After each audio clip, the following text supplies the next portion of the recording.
Dear students, good morning. Dear students, class 10th में क्षितिज भाग 2 में हिंदी के श्रेष्ठ लेखक सर्वेश्वर दयाल सक्सेना का जीवन परिचय पढ़ेंगे। सर्वेश्वर दयाल सक्सेना एक हिंदी के श्रेष्ठ लेखक माने जाते हैं। इन्होंने अपने विभिन्न नाटक, उपन्यास, कहानी एवं निबंधों के माध्यम से हिंदी जगत को प्रकाशित किया था। इन्होंने कम समय में ही हिंदी जगत में एक नया स्थान प्राप्त कर लिया था। इनके द्वारा लिखित चैप्टर मानवीय करुणा की दिव्य चमक में मध्यम वर्गीय समाज का एक चित्रण प्रस्तुत किया गया है। इस चैप्टर को पढ़ने से पूर्व हम सर्वेश्वर दयाल सक्सेना का जीवन परिचय अच्छी तरह से पढ़ेंगे कि उन्होंने किस तरह से कम समय में भी अपनी रचनाओं के माध्यम से अपने आप को समाज में एक नया स्थान प्रदान कराया था। सर्वेश्वर दयाल सक्सेना का जन्म सन 1927 ईस्वी में जिला बस्ती, उत्तर प्रदेश में हुआ था। सर्वेश्वर दयाल सक्सेना का जन्म सन 1927 ईस्वी में हुआ था। उनका जन्म स्थान बस्ती जिला था जो उत्तर प्रदेश में है। उत्तर प्रदेश के बस्ती जिले में हुआ था।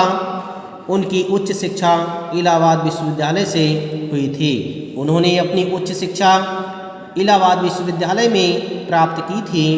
वे अध्यापक, आकाशवाणी में सहायक प्रोड्यूसर, दिनमान में उपसंपादक और पराग के संपादक रहे थे। सन 1983 ईस्वी में उनका आकस्मिक निधन हो गया था। सन 1983 ईस्वी में उनका आकस्मिक कहते हैं अचानक, निधन माने देहांत, अचानक उनका देहांत हो गया। इस तरह से इन्होंने कम समय ही जीवन को व्यतीत किया था। सर्वेश्वर बहुमुखी प्रतिभा के साहित्यकार थे। सर्वेश्वर बचपन से ही बहुमुखी थे।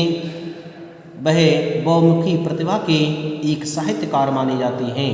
उन्होंने साहित्यों की रचना करके हिंदी में एक अपना नया स्थान प्राप्त किया था। इस तरह से सर्वेश्वर बहुमुखी प्रतिभा के साहित्यकार माने जाते हैं। वे कवि, कहानीकार, उपन्यासकार, निबंधकार और नाटककार थे। उन्होंने रचनाएं, कहानियाँ, उपन्यास, निबंध और नाटक आदि लिखे थे। सर्वेश्वर की प्रमुख कृतियाँ निम्न हैं। सर्वेश्वर ने अपने जीवन में प्रमुख कृतियाँ निम्न लिखी थीं, जिनमें काठ की घंटियाँ, कुआनो नदी, जंगल का दर्द, खूंटियों पर टंगे लोग, यह इनका कविता संग्रह हैं। यह इनके कविता संग्रह हैं। काठ की घंटियाँ, कुआनो नदी, जंगल का दर्द, खूंटियों पर टंगे लोग, यह इनके कविता संग्रह हैं। पागल कुत्तों का मसीहा, सोया हुआ जल, यह इनके उपन्यास हैं।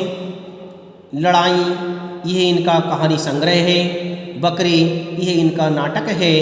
भौं भौं, खौं खौं, बतूता का जूता, लाख की नाक, यह इनका बाल साहित्य है।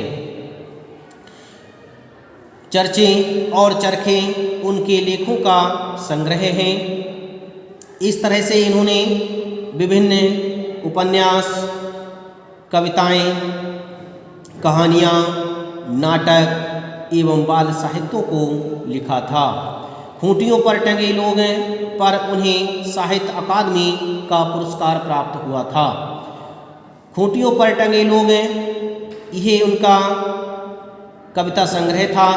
इस कविता संग्रह पर उन्हें साहित्य अकादमी पुरस्कार प्रदान किया गया था। इस तरह से सर्वेश्वर दयाल सक्सेना ने विभिन्न प्रकार के बाल साहित्य, नाटक, कहानी, उपन्यास और कविताएं लिख करके हिंदी जगत में एक नया स्थान प्राप्त किया था।